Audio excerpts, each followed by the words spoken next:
I've been an Oblate brother for 46 years now, and I grew up in Manchester, New Hampshire, where I went to parochial schools and was educated by the Sisters of Holy Cross.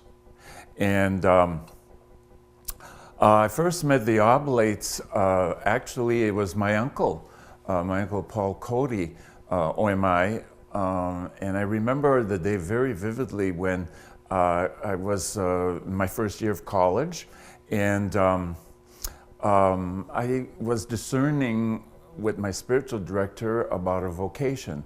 I really wanted to become a high school teacher, and I knew about the Brothers of Holy Cross. They were teachers, and so I kind of made up my mind, but my spiritual director says, "You're French Canadian."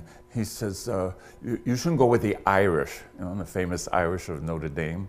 But anyway, I said, well, I don't know any French Canadian, French-speaking orders. Well, he suggested the Brothers of the Sacred Heart and also the La Salette Fathers, but never mentioned the Oblates.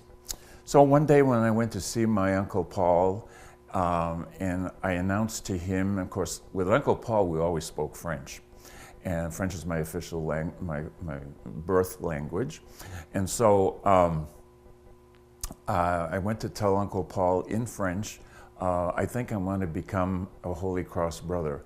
And Uncle Paul was very, very short, not as tall as I am.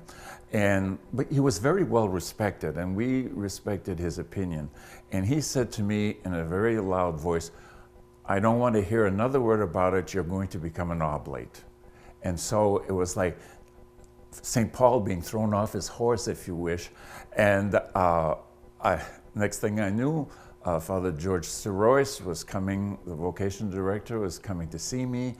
And, "Oh, your uncle tells me you want to become an oblate." I said, "No, I didn't say that."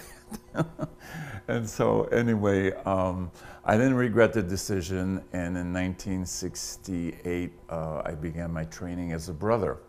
This was a wonderful time in the history of the Oblates because up until, this was just after the council, of course, and so the brothers were being trained to go into different ministries. Previous to that, a brother could be found in a carpenter shop or an auto mechanic or a trade. And so when I entered the Oblates, it was very clear from the beginning that they wanted to start training younger brothers to be pastoral workers. And as our constitutions and rules say, that's who we are as brothers. We are collaborators with Oblates in ministry. And so for me, it was a great challenge to be able to go into pastoral ministry. And so for the past 47 years, I've been involved in parish ministry here in New England and Duluth, Minnesota, various other places. I have also been a religious education teacher and director. But the greatest time I felt most oblate was when I was a missionary in Tahiti, French Polynesia.